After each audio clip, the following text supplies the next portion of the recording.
What Once Was Mine, Chapter 51, Rapunzel.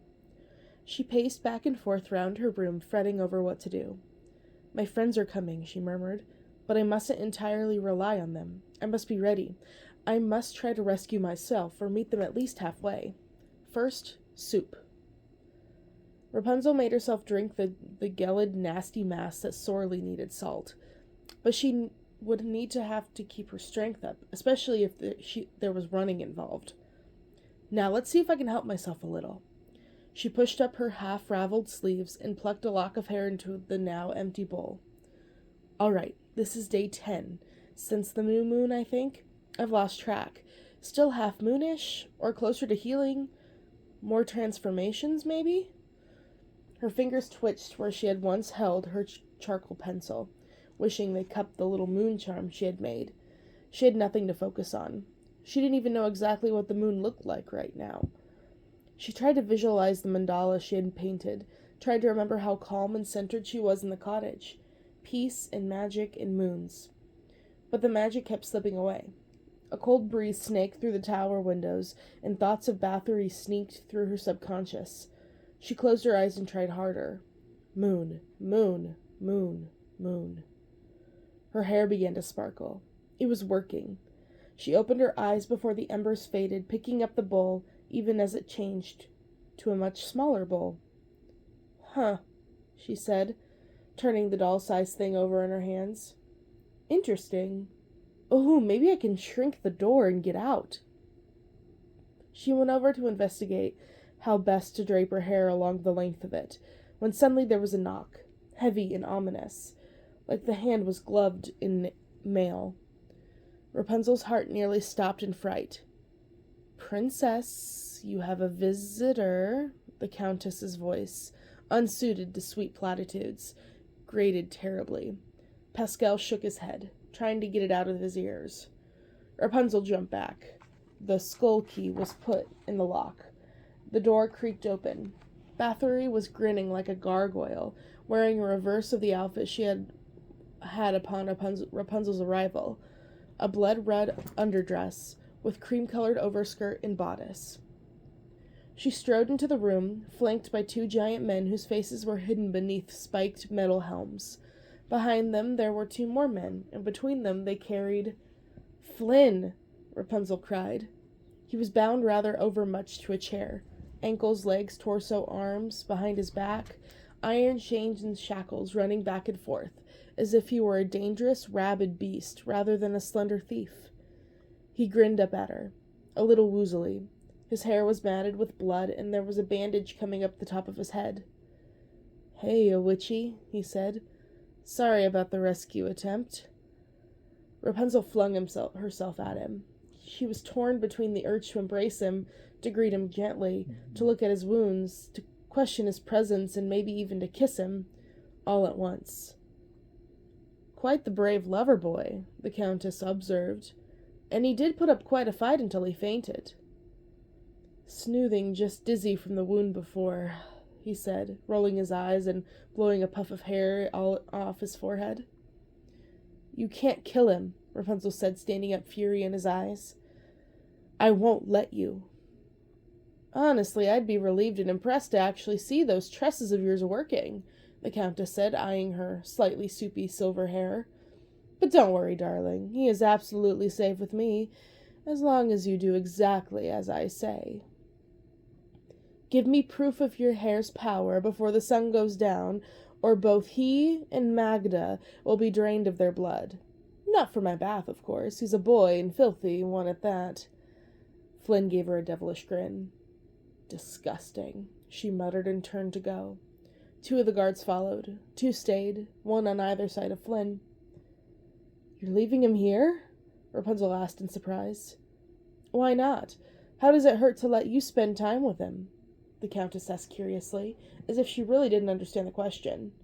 Spending time together will only bring you closer, which means you'll be even less likely to want him to die. I suggest you talk quickly. The door slammed shut. The room grew quiet. The two guards remained motionless, undistinguished, and ghoulish behind their helms. Flynn let his head sink out of exhaustion, unable to keep it upright any longer. I really blew it, huh? He muttered. Oh, don't be ridiculous, Rapunzel said. There's still... She just barely stopped herself from saying Gina aloud. Hope, she finished instead, a little awkwardly. The guards didn't appear to notice her near slip-up. She took some of the pillows off her bed and tried to prop them behind Flynn's neck. The guards didn't even move. She wasn't worth worrying about. As she adjusted the lumps and fluffy bits, she got a better look at the top of Flynn's head. She tried not to gasp. Despite her lack of experience with any kind of serious wound, it really didn't look good. Not knowing what else to do, she held his hand and squeezed it. He smiled. See, that made it all worth it. I can't believe you came here. I can't believe you followed me and found me. You know, when I first saw you from up in my tower, wow, like ages ago, and then the pictures of you on the posters, I had no idea how I wanted you to be, and you wound up being almost exactly that. Rapunzel, I'm not anything heroic or wonderful or whatever you thought, he said sadly. I'm a sneak thief, mostly for my own good. The rest it's a lie. My name isn't even Flynn Rider. What? All of the many things she thought he might say, this was not one of them. My real name is Eugene Fitzherbert. At least that was what was on record at the orphanage. There might have been a glint from inside the guard's helmet at that, as if he couldn't help sniggering a little. Rapunzel's jaw actually fell open. Eugene? She asked. Yes. And doesn't Fitz mean... Yes, it does, he interrupted in annoyance. But who knows if it's really my family name or a real name or whatever. I think of myself as Flynn Rider, daring hero, escape artist, and adventurer extraordinaire. Eugene is someone who wastes away in the orphanage, who nobody wants. Eugene eats porridge once or twice a day maybe, and wears the old clothes that bigger kids grew out of a generation ago. I like Eugene, Rapunzel protested, patting his hand. I like it better than Flynn. It sounds more real, like who you really are. Thanks, he muttered. No, really, Eugene doesn't abandon his friends. Eugene makes snarky remarks, and then hangs around witchy goat farms to see how he can help. Eugene pauses his wild, adventurous life to make sure that people around him get their happy endings. Eugene gives crowns back to their rightful owners. Eugene winds up drained of his blood in a castle ruled by demonic she-beasts, Flynn said, hung up to gauge his captor's possibly violent response. They didn't move. Flynn Rider is somewhere off riding into the sunset, without his princess, Rapunzel interrupted, hands on hips. Flynn smiled sadly at her. She tried to frown and continue looking stern, but instead wound up leaning closer. Very deliberately, she paused her lips into his. Eugene leaned forward as far as his ropes allowed, his nose pressed into hers. She tilted her head. A moment later, Flynn looked up to see if the captors again were doing anything. Nope. Rapunzel broke off the kiss laughing. My second kiss, she sighed. What a disaster. My first kiss under lock and key, Flynn said. Then he thought about it. Okay, second. Maybe third. We have to get out of here, Rapunzel said, shaking her head. I gotta tell you, I don't have high hopes for the situation resolving itself happily.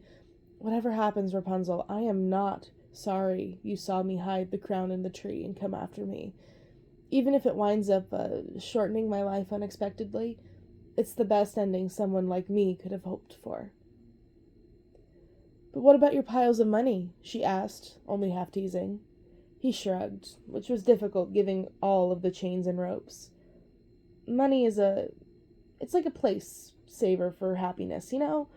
I grew up poor, and I figured having food and a comfortable place to live, and servants, and a really nice couch would make me happy. A really nice couch? Look, shush, it's part of the whole thing. The point is, I don't really know what happiness was until the last few days. I didn't think a person could make me happy. It was a weird and wonderful discovery.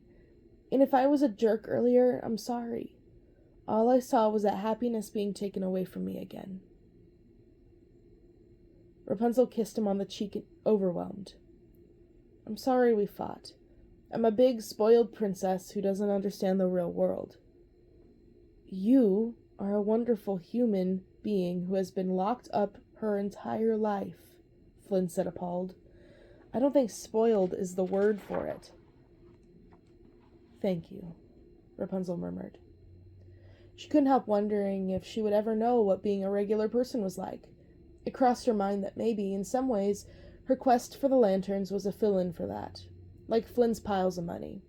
She wasn't chasing distant light, she was pursuing an unrealized dream of normalcy. If it turned out her entire life was a dream, and she woke up to find out she was just a common village girl with chores, like taking care of the goats, and she had Eugene for a sweetheart and Gina for a friend, for a sister, would she be happy? Or would some part of her look around at the world and feel something was wrong with it?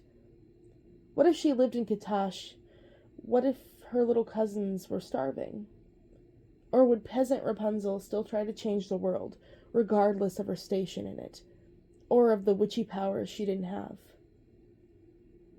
Gold piece for your thoughts? Flynn said. Rapunzel put her arms around his neck. Oh, just thinking of other lives, other times. She went to kiss him on the neck below his ear. What's Sheena's plan? She whispered. Get Tresberg's army, he whispered back. Her heart leapt in this strange news. But how? Suddenly there were the sounds of shouting from outside. Even the guards shifted and looked at each other. Rapunzel ran to the window. That was fast, she said, impressed. What's going on? Flynn asked, and as antsy as any child denied knowledge of something at that minute. It looks like an army is attacking the castle. Sort of. In books she had read, the armies that besieged castles were large and stayed in orderly rows. They wore shining armor and rode brilliant chestnut horses, carried banners and horns and lances, and pushed long machines for destroying walls and catapults. Below her was a strangely mismatched crowd of people sporting heraldic imagery from a half-dozen different houses. None of it was shiny or new. No group was doing the same thing as any other. There was no coordinated attack. It looked like there was a large version of the loosely organized groups of brigands who had been trying to grab Rapunzel for the past week. Horses and men like ants were pacing around the main gates almost aimlessly. Stay out of curiosity. What would Tresberg's army look like? She asked casually. Oh, you know, all spit-polished buttons and boots, marching lockstep, shiny horses, helmets with those funny brushy things on top. So this is probably not them, Rapunzel decided. The door unlocked and creaked open. Magda came padding in. I've brought some ale. We're a little busy, Flynn said fatuously. Oh, yes, the attack, Magda said listlessly. She put down the jug and mug she was carrying and joined Rapunzel at the window, looking down at the chaos below. Her eyes for just a moment showed a hint of life. It's like out of a fairy story, she said softly. All the princes of the kingdom come to rescue the princess. They aren't princes. They are barons and lesser nobility, Rapunzel said. For starters, and for second, they do not want me because they are all madly in love with me. They want me because of my magic hair. I am a weapon or a treasure or an oddity, not an object of affection. And thirdly, most importantly, I am not an object to be fought over. Whether it as a wife or a weapon, I am a person. Magda regarded her with a blank lizard-like eyes. No one came to rescue me for any reason. Rapunzel wilted like she had been punched in the gut, feeling stupid and undone once again. You're right, she finally said. I have this magical hair because my mother was a queen and managed to get an entire kingdom to look for a magical flower to save her and her baby. It was all privilege. For which you were hidden away in a tower for 20 years, Flynn shouted. One of the guards kicked his chair. Also true. Life is complicated, like mothers and power. There are two things I I know for certain, however. One is that I don't need someone telling my story for me, she said pointedly at Flynn. Then she took the other girl's hands in her own. And two, Magda, if I get out of here, you get out of here. I promise. Magda blinked slowly, looking at her hands and then at Rapunzel's face. The ghost of a smile played about her lips. All right, she said, which was strange. Rapunzel was beginning to realize that not anyone reacted to imprisonment with the same resilience she had. So, can you do something with your hair? The other girl asked.